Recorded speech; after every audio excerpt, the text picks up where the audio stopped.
Sprite Castle. Sprite Castle. Sprite Castle. Mr. Rob O'Hara.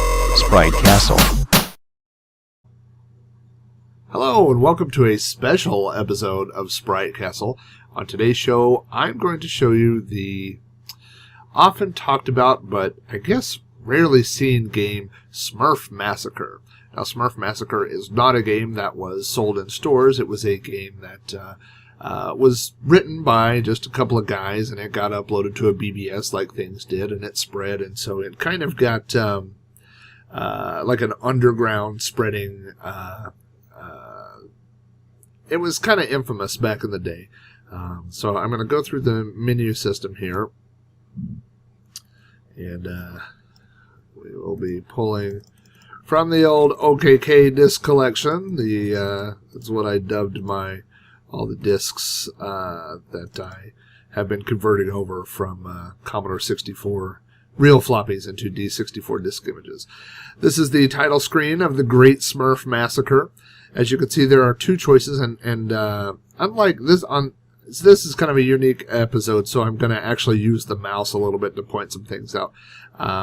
But here you can see that these guys wrote this program in Basic 64, and it has their phone numbers here. So if you'd like to call these guys and tell them what a great job they did almost 30 years ago on the Great Smurf Massacre, there's their phone numbers. I'm hoping that those phone numbers are no longer valid.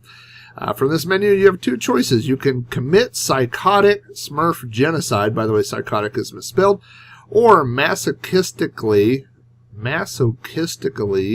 I don't even think that's a word, torture a Smurfette. So we're going to do that first because, gosh, doesn't that sound like fun? We're going to torture Smurfette. So we're going to hit M. Now, in WinVice, if you hit Alt-W, you can turn on warp mode, and warp mode will greatly speed things up. And so that's what I'm doing to get this game to load a little bit more quickly than normal. Here we have the Smurfette torture scene. Right here in the main part of the screen, you can see it says choose menu and 1, 2, 3, 4, 5 as it goes clockwise, starting over here with the can of worms.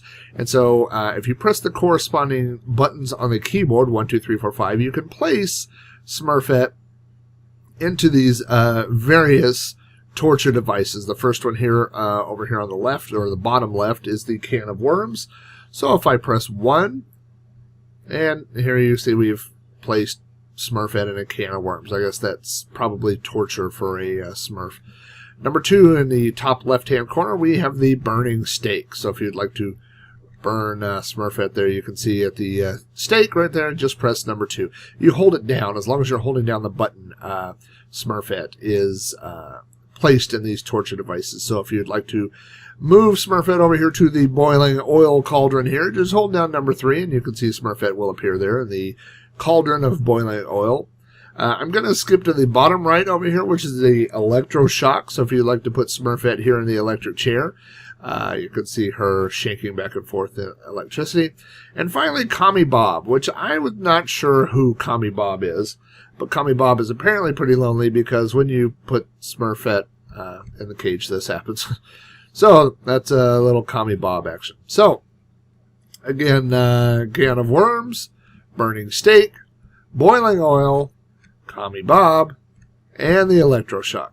So this is pretty much all this portion of the Great Smurf Massacre.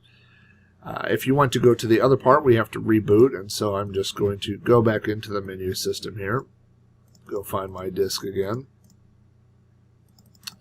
I'm sure the Great Smurf Massacre. Now that we have the internet, of course, these things are widely available. But back in the day, finding something like this was like gold. You know, you could use this to trade to other people, and a lot of people didn't even believe you had it when you told them you had a game where you could torture Smurfette or commit a misspelled psychotic Smurf genocide. So that's what we're going to do next. Again, I'm going to hit Alt-W to speed up the loading process here because for some reason Smurf torture takes an abnormally long time to boot. So here we have this little joke thing here that says G.I. Joe 2, the Smurf Massacre. says the Pyromaniac was here, which is one of the two people that's listed on the main screen. And this portion of the Great Smurf Massacre actually uses a joystick. So I'm going to get my joystick here. You can see in the middle of the screen here, we have Smurfs running around haphazardly. In the bottom right-hand side, we have G.I. Joe. Now, I'm not sure why G.I. Joe is so tiny. I mean, you could see him in the scale there to the mushrooms and the beer can that G.I. Joe himself has been shrunk down. So that could explain why he is so upset that he has come to kill the Smurfs. On the top there, you can see you have 4 weapons to choose from, numbers 1, 2, 3, and 4. So I'm going to press number 1. And with my joystick, I can move over here. Number 1 is a machine gun. And so as I move over here, you can see I can massacre Smurfs. So this is really, what do they call it? Kid value, kid friendly. This is for, I mean, you know, it's no Grand Theft Auto, but so the Smurfs are sent out in waves. And one very annoying thing about this game, if you even want to call it a game, is that it does not support diagonal movement. So as you press diagonal on the joystick, it just kind of locks up. I know that's we're not really getting into the quality issues of G.I. Joe 2 The Smurf Massacre, but I'm just pointing that out as why I'm having a difficult time killing the last Smurf here. So what you'll see, also the Smurfs, I guess they did have white pants in the show, and they all seem to have red hats. Well, they all have red when I'm done with them. Come on, you dumb Smurf. This is kind of ridiculous. So as you wipe out all the Smurfs, you see more Smurfs appear. I have actually played this through, and there are 99 Smurfs that come out in waves of 7. And so if you really are really bored, like if you were on a government furlough and weren't going to work or whatever, you could sit around all day and shoot Smurfs and see just how many Smurfs this game will send out at you. Other weapons to choose from. Number 2 is the rocket launcher. And so if we want to place a shot right here in the middle, and you'll watch the Smurf scatter. We see our rocket go up there from our grenade launcher, come down here. It's actually fairly difficult to hit Smurfs with this. You see, I mean, they scatter the whole time that it's in the air there, and then eventually it will come down and strike wherever you aim. So if there happens to be a Smurf on that particular spot, then you'll kill one. But I would expect a little bit wider of a shrapnel area. Pretty difficult to kill Smurfs with that. Number 3 here is our little tank. And so it's basically just a machine gun that you can move while you're shooting. If you see on the other one, I couldn't really do that. So it has a difficult time, like I said, tracking Smurfs for some reason. Again, I can't really complain about quality control issues on the Great Smurf Massacre here, but it is what it is. More of a novelty item than anything else. Finally, if you get fed up with taking Smurfs out here, you have the 4th choice, which, as you can see, is the atomic bomb. You press that. 98 Smurfs. So basically, you destroy all the Smurfs, and then the game tells you, first of all, it calls you Mr. Phelps, and I'm not sure who that's a reference to. I'm sure it's not a reference to whoever spell checked this program, because I see they've also misspelled congratulations. But basically what it tells you at this point is that if you would like to kill more Smurfs, you need to reboot the program again.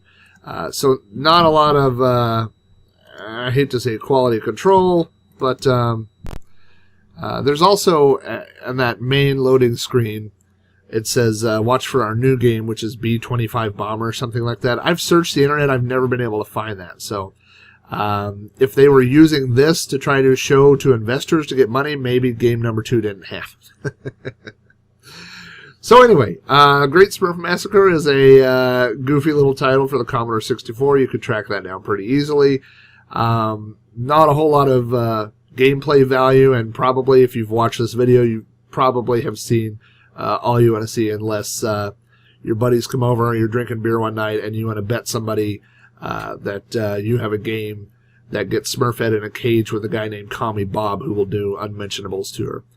So maybe you could use that to win $5 from one of your friends. I don't know. Other than that, though, I think you've pretty much seen it. Anyway, this wraps up another episode of Sprite Castle. If you want to follow the RSS feed, you can find that at spritecastle.com. If you have suggestions for upcoming games you'd like to see me play, you can email me those at spritecastle@gmail.com, or you can leave me a voice message at the You Don't Know Flack voicemail box, which is 405-486-YDKF. If you like this show and other retro-themed shows, be sure to check out throwbacknetwork.net. That's it for this episode of SpriteCastle.com.